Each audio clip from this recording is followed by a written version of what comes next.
Nah, ini justru orang-orang semacam ini ketika beralasan, kadang orang-orang ini ciri-ciri orang-orang ini orang yang tidak bahagia. Maka tidak ada alasan untuk tidur-tiduran, kan hiu kehidupan Mbak Irin. Ya.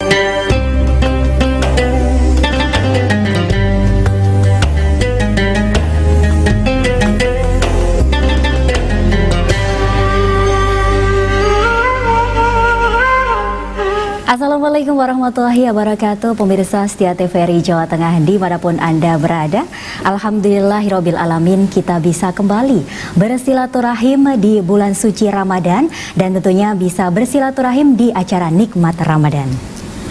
Nah pemirsa, pada kesempatan hari ini kita akan membahas seputar korelasi berpuasa dengan etos kerja. Bahwasanya puasa oleh sebagian orang dilihat sebagai penurunan semangat kerja.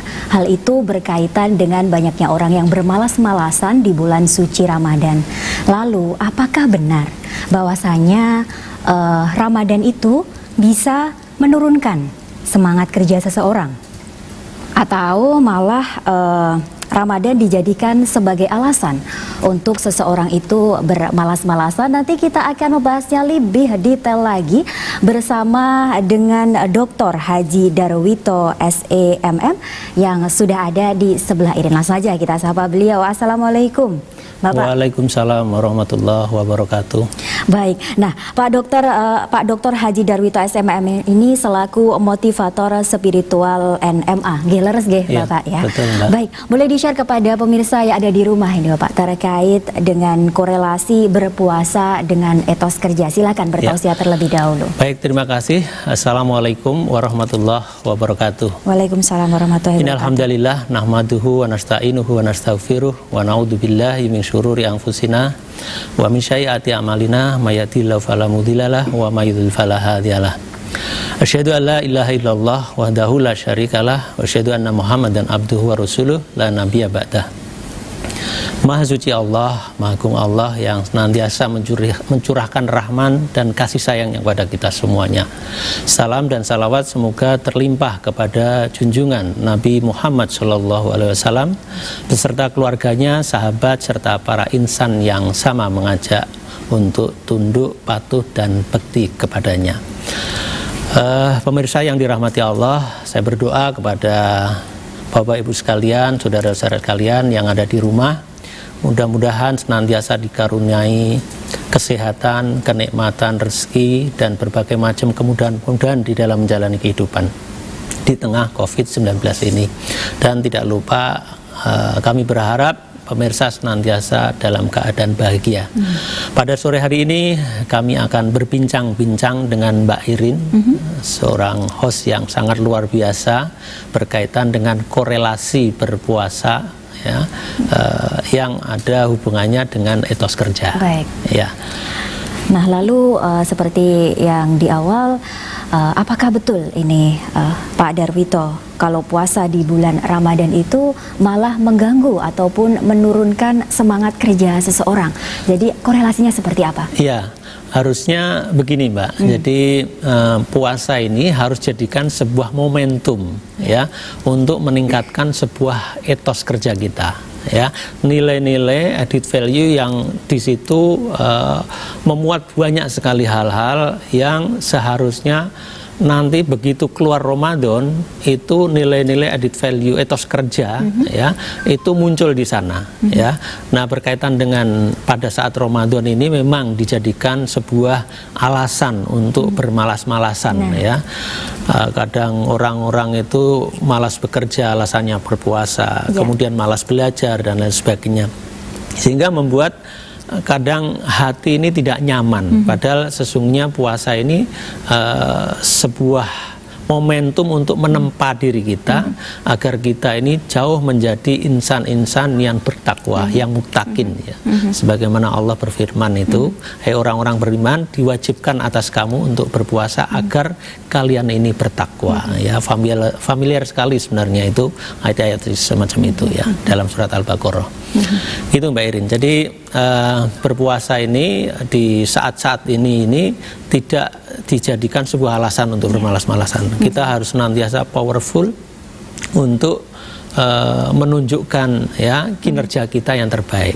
Ya, itu saya rasa ya. Lalu bagaimana kalau misalnya pastinya ada sebagian orang yang bermalas-malasan di bulan suci Ramadan, beranggapan bahwasanya itu tidurnya orang yang berpuasa itu ibadah, seperti itu kan? Iya Pak ya. Nah, seperti itu bagaimana nih, Pak, tanggapan dari? Ya, itu sebenarnya ya menurut kami ini kurang begitu pas gitu ya. Kemudian jadikan alasan sehingga lo ini kan tidurnya ibadah, diamnya saja untuk berzikir begitu ya. Baik, Jadi artinya itu daripada ngomongin orang gitu, tetapi jauh lebih baik ketika hal tersebut dipakai untuk bekerja ya, bekerja semaksimal mungkin. Saya yakin bahwa sebagaimana firman Allah yang disebutkan di dalam surat At-Taubah di situ, Mbak Irin, di 105 ya, di sana disebutkan bahwa bekerjalah kamu ya, sehingga Allah, Rasul dan orang-orang mukmin ini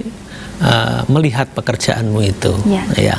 Jadi kita diharapkan untuk senantiasa bekerja sampai suatu saat nanti akan ditanya dan akan diperlihatkan hasil dari pekerjaan kita itu sendiri ya. Itu begitu Mbak Irin, sehingga tidak menjadi sebuah alasan terus kemudian untuk bermalas-malasan untuk diam-diam saja dan lain sebagainya. Nah, ini justru orang-orang semacam ini ketika beralasan, kadang orang-orang ini ciri-ciri orang-orang ini orang yang tidak bahagia. Tidak bahagia? Tidak bahagia. Karena orang yang bahagia ini yang sering saya sampaikan bahwa perasaannya ini feel good. Dia nyaman. Dia berpuasanya penuh dengan antusiasme. Ini orang-orang yang bahagia. Tapi orang-orang yang malas-malasan ini saya yakin jiwanya tidak bahagia. Dia hanya melihat jam, waktunya selesainya kapan, terus jam piro yo kan gitu.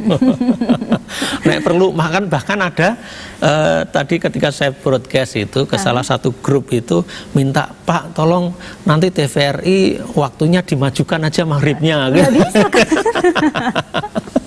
Nah, ini adalah ciri-ciri orang yang tidak bahagia puasanya. Ini ada Mbak, kira-kira ada gitu ya, ada yang orangnya ada ya? Ada kayaknya ya Pak ya. Padahal kalau misalnya kita menyambut bulan suci Ramadan dengan perasaan bahagia, dengan perasaan bersyukur, itu pun juga berlipat rahmat Allah yang diberikan kepada manusia, seperti itu betul, ya Pak betul, ya. Nah, seperti yang Pak Darwito tadi bilang juga bahwasanya kalau misalnya tidurnya beribadah, tidurnya orang berpuasa itu aja ibadah, apalagi bekerjanya orang yang berpuasa. Iya, jauh akan dilipat gandakan Mbak ya. Sehingga orang-orang yang berpuasa ini harusnya mereka lebih feel good lagi, lebih nyaman, lebih senang. Karena perintahnya begitu. Ketika datang puasa saja ya, ketika kita berbahagia itu pahalanya sangat luar biasa mengalir pada diri kita. Jangan sampai pada saat puasa justru malah kita bermalas-malasan. Nah, ini namanya feel bad. Orang feel bad itu orang yang senantiasa menunggu waktu kapan selesainya, kapan maghribnya dan lain sebagainya. Dia membuang-buang waktu ya. Tapi berbeda dengan feel good, orang yang hatinya nyaman, lapang ya, dia senantiasa melihat orang lain juga senantiasa tidak berpikir positif gitu, berpikir yang baik-baik, bahagia, enjoy, kemudian antusias terutama ya. Dan ciri-ciri orang yang bertakwa ini diantaranya adalah antusias. Apa itu artinya antusias? Asal kata dari in to theos. In itu masuk, theos itu adalah nilai-nilai tentang ketuhanan. Nah, ketika orang masuk dalam sebuah nilai-nilai tentang ketuhanan itu sendiri, maka tidak ada alasan untuk tidur-tiduran. Mereka senantiasa antusias, mereka senantiasa powerful di dalam menjalani puasa Ramadan itu sendiri. Ini cirinya. Ya. Ini cirinya orang-orang yang bertakwa, diantaranya ke sana. Di samping menjauhi perbuatan-perbuatan yang dilarang oleh Allah. Gitu. Nah, ini di bulan suci Ramadan tentunya banyak sekali orang yang masih bekerja juga. Pak Darwito. Lalu bagaimana ini Pak? Share pada pemirsa saya di rumah ataupun pengalaman Bapak sendiri seputar cara meningkatkan etos kerja di bulan suci Ramadan. Baik, saya akan memberikan sebuah cerita sedikit ya. Sedikit ini, ya Pak? Ya, sedikit ini beberapa cerita. Jadi ada salah satu seorang nelayan ya di Jepang. Judulnya ini adalah Ikan Hiu Kehidupan, Mbak Irin. Ya. Jadi seorang nelayan ini sehabis melaut, kemudian dia menjual barang dagangannya di pinggir pantai dan siap untuk dijual ke khalayak ramai. Kemudian para pembeli ini pada datang semuanya, lihat begitu banyak ikan-ikan, ratusan ikan-ikan di situ yang mau dijual, tapi baunya busuk. Dia sudah mati. Kemudian para pembeli ini mengatakan, aduh sayang ya, ikannya banyak sekali tapi sudah mati. Kemudian nelayan ini kembali lagi melaut. Ya, dia mulai berpikir agar ikannya ini sudah tidak bau meskipun mati, tetapi masih kelihatan masih seger, fresh. Ya. Kemudian dia tengah laut, dia kasih balok-balok beton es itu yang banyak sekali, pulang lagi, ya, digelar lagi semuanya barang dagangannya itu, tetapi ya ikannya tetap mati. Kemudian para pembeli-pembeli ini berdatangan semuanya. Wah, ini sudah lebih baik daripada yang kemarin, ya. Yang kemarin sudah mati, bau, tetapi ini ingsannya sudah bagus, artinya masih kelihatan merah, masih seger. Tapi alangkah baiknya kalau seandainya ikan ini hidup, itu Mbak Irin. Nah, kemudian nelayan ini kembali lagi ke laut, ya. Kemudian dia mengambil tong, ya, dimasukkanlah hasil tangkapan ikan ini dimasukkan ke dalam tong. Ya, kemudian hidup, kemudian pulang lagi, dia digelar lagi barang dagangannya kepada khalayak ramai, ratusan di situ, ya. Kemudian ya para pembeli-pembeli itu berdatangan. Wah, ini ikan hidup. Tapi ikan ini masih loyo, ya, masih apa ya, tidak punya powerful gitu ya, masih tidak punya semangat gitu. Akhirnya apa? Si nelayan ini mulai berpikir lagi, bagaimana kalau seandainya ikan ini dalam keadaan kondisi yang powerful, semangat itu. Kemudian dia melaut lagi, kemudian dia masukkan ke dalam tong hasil tangkapan ikan itu.